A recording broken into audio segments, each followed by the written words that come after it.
नमस्कार, मैं हूं आशुतोष और आप देख रहे हैं सत्यहिंदी.com पर हमारा विशेष कार्यक्रम श्रवण गर्ग की खरी खरी। हमारा वो कार्यक्रम जिसमें देश के जाने माने पत्रकार संपादक श्रवण गर्ग जी अपनी तीखी टिप्पणियां करते हैं मौजूदा राजनीतिक माहौल पर, और उनकी तीखी टिप्पणियों से ना तो सत्ता पक्ष बचता है, ना ही विपक्ष, और दोनों ही तिलमिला के रह जाते हैं।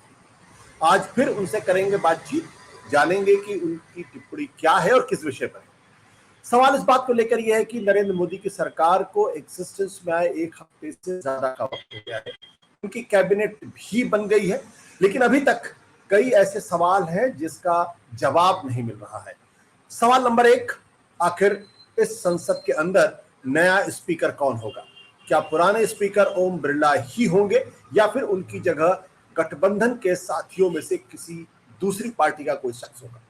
दूसरा, क्या इस बार संसद के अंदर डिप्टी स्पीकर भी होंगे? क्योंकि 2019 से लेकर 2024 तक जो संसद थी उसमें डिप्टी स्पीकर का पद नहीं भरा गया था, और अमूमन ये माना जाता है कि डिप्टी स्पीकर का पद विपक्ष को जाता है, लेकिन 2019 से 2024 तक इस बारे में कोई कोशिश नहीं की गई।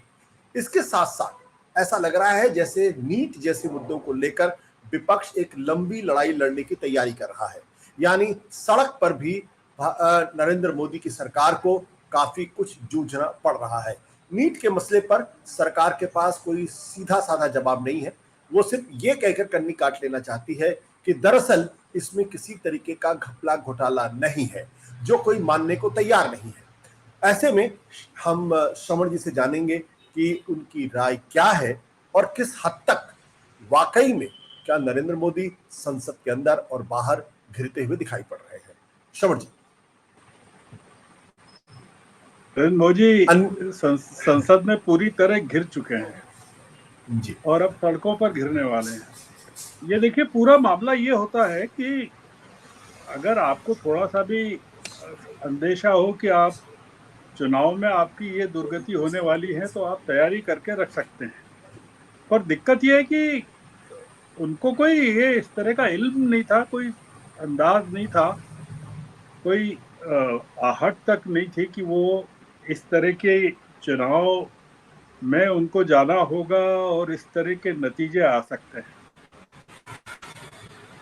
और आप देख रहे हैं आशुतोष जी कि ये प्रियंका की एंट्री को लेकर वायनाड से, मैं उस पर आऊंगा बाद में, 5 मिनट बाद आता हूं मैं प्रियंका के मामले में। पर उनकी एंट्री को लेकर जिस तरह का यूफोरिक रिसेप्शन हो रहा है और बातें हो रही है, वो लगता है कि जैसे कोई किसी, जैसे होता है ना कि समुद्र तट पर मछुआरों को सुनामी आने की अचानक से सूचना मिले और हड़कंप मच जाता है, कुछ उस तरह का माहौल देश में नजर आ रहा है। मतलब कुछ 2-3 शब्दों में अगर कहना पड़े तो मुसीबतें जो है संसद में भी, सड़क पर भी और संघ की तरफ से भी, सभी तरफ से एक साथ सरकार पर आती दिख रही हैं। और अभी ये सामने आना बाकी है कि जो मोदी की गारंटी हैं वो एनडीए की गारंटियां बनी है कि नहीं बनी है, बनेंगी कि नहीं बनेंगी।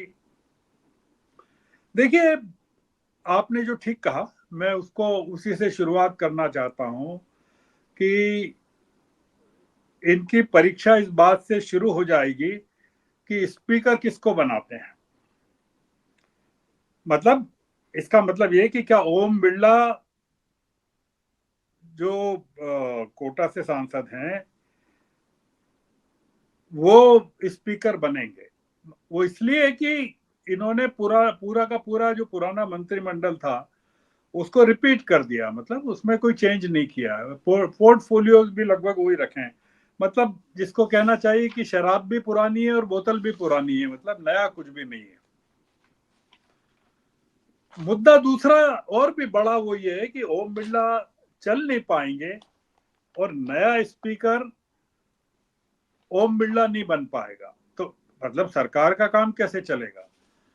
अगर ओम बिरला इस नए परिप्रेक्ष्य में, बिल्कुल विपक्ष उनको मंजूर नहीं करेगा, जिस तरह का उनका ओम बिरला जी का पिछले संसद में आचरण रहा या बर्ताव रहा विपक्ष के प्रति, जिस तरह के एक्सपंज किए गए, उनके द्वारा भाषण जिस तरह से निष्कासन किया गया, उसको देखकर विपक्ष उनको तो मंजूर करेगा नहीं।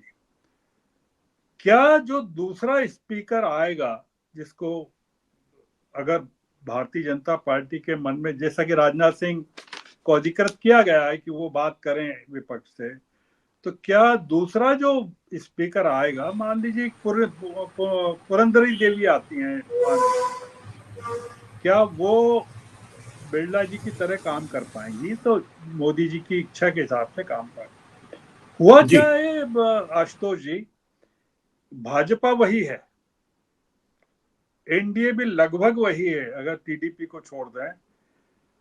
विपक्ष पूरा बदल गया है, मतलब आप देख रहे हैं कि आधी पार्टी पूरी बदल गई है। एक चीज जो किसी ने गौर नहीं किया कि हो सकता है कि राज्यसभा में जो सभापति महोदय हैं, उनका नजरिया भी अब विपक्ष के प्रति थोड़ा सा बदल जाए। हालांकि अगर कुछ लोगों ने नोटिस किया हो कि पिछले 6-8 महीनों में सबसे खामोश व्यक्ति के रूप में धनखड़ साहब प्रकट हुए हैं, जो कि जुडिशरी को लेकर, कॉलेजियम को लेकर, सुप्रीम कोर्ट को लेकर तमाम तरह की बातें करते थे, तो वो एकदम खामोश हैं। सबसे बड़ा फर्क जो दिख रहा है वो ये दिख रहा है पूरे के पूरे संसदीय क्षेत्र में कि मतलब सोनिया गांधी पहली बार राज्यसभा में दिखेंगी। मतलब दो चीजें हुई हैं इस चुनाव के कारण, दो चीजें हुई हैं। उसमें एक चीज तो ये है कि सोनिया गांधी राज्यसभा में और प्रियंका गांधी लोकसभा में। मतलब सोनिया गांधी कभी राज्यसभा में, जहां तक मेरी जानकारी है, रही नहीं, और प्रियंका गांधी जीवन में पहली बार कोई चुनाव लड़के संसद में पहुंचने वाली है। जी तो ये जो प्रियंका की उपस्थिति है, जो मैंने शुरू में ओपनिंग रिमार्क में कहा था कि जिस तरह का यूफोरिक रिसेप्शन जिसको कहना चाहिए कि हो रहा है प्रियंका को लेकर, जिस तरह का माहौल है, वो ये बताता है कि मतलब प्रियंका की उपस्थिति से का जो सबसे बड़ा प्रहार होने वाला है, वो ऐसा लगता है कि वो प्रधानमंत्री के आभा मंडल पर होने वाला है। मतलब वो उनकी जो पूरी की पूरी जो जिस तरह का ऑरा उन्होंने अपने इर्द गिर्द खड़ा किया था, वो सबसे ज्यादा प्रभावित होने वाला है प्रियंका गांधी की उपस्थिति से। राहुल गांधी विपक्ष के नेता बनते हैं कि नहीं, ये अभी थोड़ा सा मुझे मन में संदेह है। हालांकि जो बातचीत है वो तो ये कि सीडब्ल्यूसी का प्रस्ताव है और वो बाइंडिंग एक तरह की है, पर मैं कह नहीं सकता क्या होगा। मैं एक दूसरी बात जो कहना चाहता हूँ आशुतोष जी, वो ये है कि विपक्ष की जो लड़ाई है, अब आपने भी जिक्र किया नीट को लेकर, जैसे 24 लाख बच्चों के भविष्य का सवाल, और सरप्राइजिंगली 600-700 बच्चे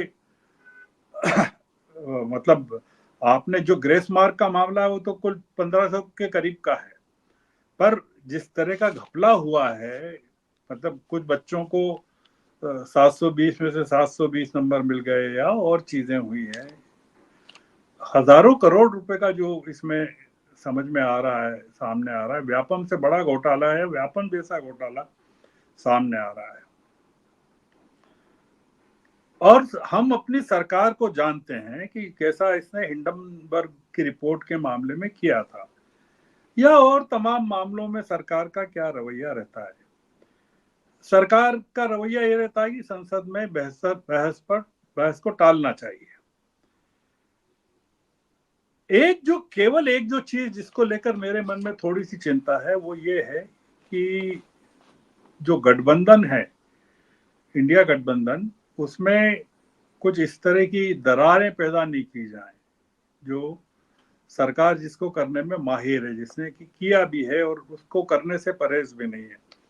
इसमें एक जो मुझे ताजा बयान जो नजर आता है वो संजय सिंह का जो उन्होंने कहा है कि इंडिया गठबंधन से संबंधों को लेकर जो फैसला है वो तो केजरीवाल करेंगे, आगे के चुनाव तक का था वो हमारा गठबंधन, जो उनकी वाणी से निकला है। उसमें जी जो एक ध्वनि ये निकलती है कि हरियाणा में इस साल चुनाव है, तो क्या आम आदमी पार्टी कुरुक्षेत्र में पार्लियामेंट की सीट हारने के बाद, दिल्ली के नतीजों के बाद, पंजाब के नतीजों के बाद, क्या उसकी रुचि ये हो सकती है कि कांग्रेस के साथ किसी तरह का गठबंधन न हरियाणा में किया जाए न दिल्ली में किया जाए? तो मैं समझता हूं कि ये अगर ऐसा होता है, जो कि संभावित है, क्योंकि केजरीवाल जी को अगर हम जानते हैं तो ये चीज रूल आउट नहीं कर सकते। एक जो मुद्दा मेरे मन में आया है और जो मैं इस आपके जरिए पूछना भी चाहता हूं, थोड़ा सा उठाना चाहता हूं, चूंकि हम जी मोदी जी की ताकत और मोदी जी पर हमले की बात कर रहे हैं, तो एक सवाल है मेरे मन में, और वो सवाल ये कि ये सवाल किससे पूछा जाना चाहिए, मतलब सवाल को भी किससे पूछा जाना चाहिए कि प्रियंका गांधी 52 साल की हो गई हैं और वो पहली बार चुनाव लड़ रही हैं। 2019 में भी चुनाव नहीं लड़ा, 2014 में भी नहीं लड़ा। प्रियंका गांधी अगर पिछले 10 सालों में देश के किसी भी कोने से चुनाव लड़ती, चाहे तमिलनाडु से लड़ती या केरल से लड़ती, तो लोकसभा में पहुंच जाती। और प्रियंका अगर लोकसभा में होती, पिछली लोकसभा में होती या 2014 के बाद की लोकसभा में होती, तो पार्लियामेंट का और विपक्ष का नक्शा क्या होता? तो ये जो 10 साल जो प्रियंका की जिंदगी के जो कम हुए हैं, मैं उसको विपक्ष के 10 साल कम होना मानता हूं। तो सवाल मैं ये जानना चाहता हूं कि प्रियंका के विलंब से राजनीति में प्रवेश के लिए सवाल किससे पूछा जाना चाहिए? और ये जी जी अहम सवाल है। मैं ये मानता हूं कि इसके कारण मैं प्रियंका का जो स्वागत इस समय हो रहा है देश में और विपक्ष की जो ताकत दिख रही है, मैं ये देख रहा हूं कि अगर प्रियंका 2014 के बाद कहीं से भी आ जाती संसद में, तो क्या ये सरकार 2019 में बनती, कायम रहती, और क्या 10 साल तक रहती? तो ये जो 10 साल प्रियंका की उम्र के हैं, मैं इसको मानता हूं कि ये विपक्ष की उम्र के हैं, और जो विपक्ष के लिए थोड़े से भारी पड़ गए हैं। तो ये अगर नरेंद्र मोदी अगर इस समय किसी चीज से सबसे ज्यादा डरे हुए होंगे या चौकन्ने होंगे, तो उनके पास प्रियंका का मुकाबला करने के लिए वायनाड में भी कोई नजर नहीं आ रहा है और संसद में भी कोई नजर नहीं आ रहा है। तो ये जो सेशन है आशुतोष जी, बहुत 24 से जो शुरू हो रहा है वो भी, और उसके बाद जो राजनीति देश की बनने वाली है, बहुत ही रोचक होने वाली है। और वो उसमें जैसा मेरा कहना है कि अच्छे दिन जनता के लाने वाली सरकार के खुद के खराब दिन मुझे नजर आ रहे हैं। आज के लिए बस मैं इतना ही कहना चाहता हूँ। जी जी, बहुत बहुत शुक्रिया। Thank you sir, thank you.